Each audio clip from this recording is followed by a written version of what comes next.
ढासाळती शिक्षण व्यवस्था आणि तरुण भारताची वेदना, पेपरफुटी, बेरोजगारी आंदोलनाची खरी कहाणी. कल्पना करा, एखादा विद्यार्थी 2-3 वर्ष दिवसाला 10-12 तास अभ्यास करतो, कुटुंब कर्ज काढते, कोचिंगसाठी लाखो रुपये खर्च करते आणि परीक्षा होण्याच्या काही तासाआधी प्रश्नपत्रिका फुटल्याची बातमी येते.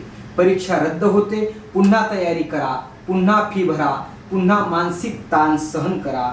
आज भारतातील लाखो तरुणांचा प्रश्न आहे, आपण अभ्यास करायचा की व्यवस्था सुधारण्याची वाट पाहिजे. नमस्कार, मी सिद्धांत आणि तुम्ही पाहताय राज्य लोकतंत्र. आज आपण बोलणार आहोत भारताच्या शिक्षण व्यवस्थेच्या त्या संकटाबद्दल, जे फक्त परीक्षा किंवा पेपरफुटीपुरते मर्यादित नाही. हा विषय आहे आपल्या लोकशाहीचा, आपल्या अर्थव्यवस्थेचा आणि देशाच्या भविष्याचा. भारताला जगातील सर्वात तरुण देशापैकी एक मानले जाते.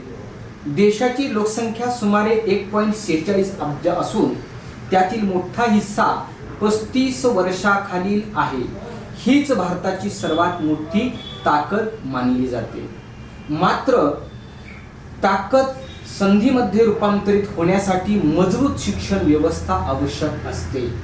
भारत सरकारचे राष्ट्रीय शिक्षण धोरण 2020 संशोधन, कौशल्य आणि गुणवत्तापूर्ण शिक्षणाचे उद्दिष्ट ठेवते, पण प्रत्यक्षात विद्यार्थ्यांसमोर वेगळे चित्र दिसते. गेल्या काही वर्षात देशात अनेक राष्ट्रीय आणि राज्यस्तरीय परीक्षांमध्ये पेपरफुटी, निकालातील गोंधळ आणि परीक्षा रद्द होण्याच्या घटना समोर आल्या. त्यामुळे विद्यार्थ्यांचा परीक्षा व्यवस्थेवरील विश्वास डळमळीत झाला आहे. पेपरफुटीचे संकट. 2024 मध्ये नीट UG परीक्षा मोठ्या वादात सापडली. 23 लाखाहून अधिक विद्यार्थ्यांनी परीक्षा दिली. प्रश्नपत्रिका लीक झाल्याच्या आरोपामुळे देशभरात आंदोलन झाले. सर्वोच्च न्यायालयात अनेक याचिका दाखल झाल्या. केंद्र सरकारने चौकशी CBI कडे सोपवली. संसदेतही या विषयावर तीव्र चर्चा झाली. याच काळात UGC NET नीट 2024 परीक्षा रद्द करण्यात आली, कारण प्रश्नपत्रिका डार्क वेबवर फिरत असल्याचा संशय व्यक्त करण्यात आला. राजस्थान, उत्तर प्रदेश, बिहार, हरियाणा, महाराष्ट्र यासह अनेक राज्यांमध्ये पोलीस भरती, शिक्षण भरती, लिपिक भरती आणि इतर स्पर्धा परीक्षांच्या पेपरफुटीच्या घटना समोर आल्या. एका विद्यार्थ्यासाठी ही फक्त परीक्षा नसते.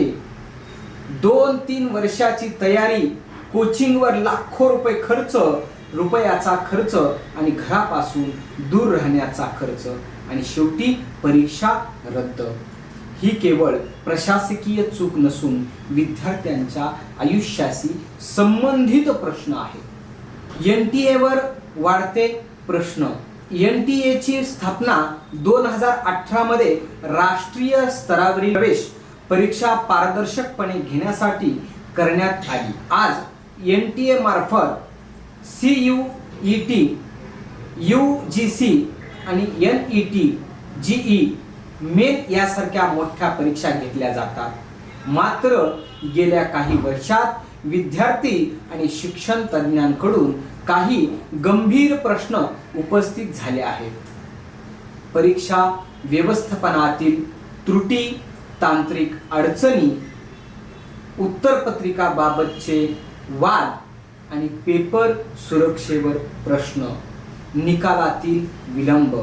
या घटनांनंतर परीक्षा प्रणाली अधिक पारदर्शक आणि उत्तरदायी करण्याची मागणी सातत्याने होत आहे. शिक्षण महाग, रोजगारी अनिश्चिती. भारतातील उच्च शिक्षणाचा खर्च झपाट्याने वाढत आहे. अनेक खाजगी वैद्यकीय महाविद्यालयांमध्ये MBBS शिक्षणासाठी एकूण खर्च 50 लाख ते 1.5 कोटी किंवा त्याहून अधिक असू शकतो.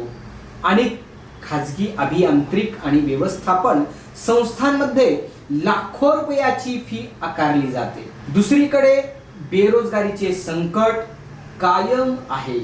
PLFSच्या अलीकडील आकडेवारीनुसार शिक्षित तरुणांमध्ये बेरोजगारीचे प्रमाण सर्वसाधारण बेरोजगारीपेक्षा लक्षणीय राहिले आहे.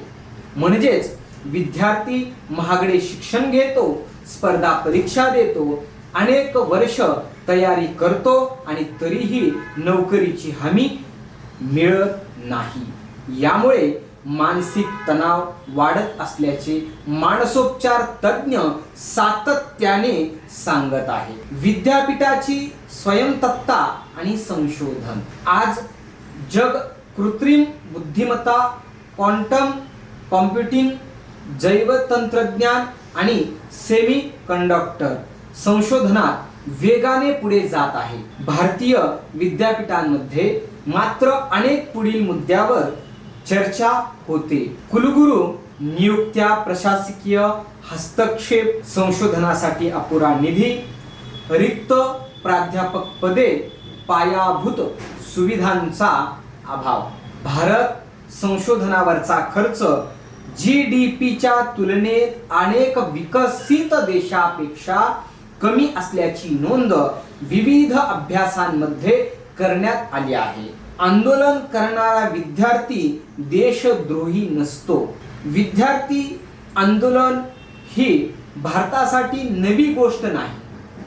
स्वतंत्र चळवळ, JP आंदोलन, 1974 मंडल आयोगावरील आंदोलने, भ्रष्टाचार विरोधी आंदोलन या सर्वांमध्ये विद्यार्थ्यांनी महत्त्वाची भूमिका बजावली आहे.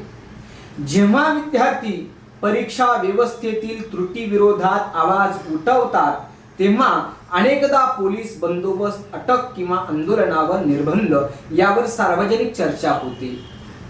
प्रत्येक प्रकरणातील परिस्थिती वेगळी असली तरी लोकशाहीत शांततापूर्ण आंदोलन करणे आणि प्रश्न विचारणे हा घटनात्मक अधिकार आहे.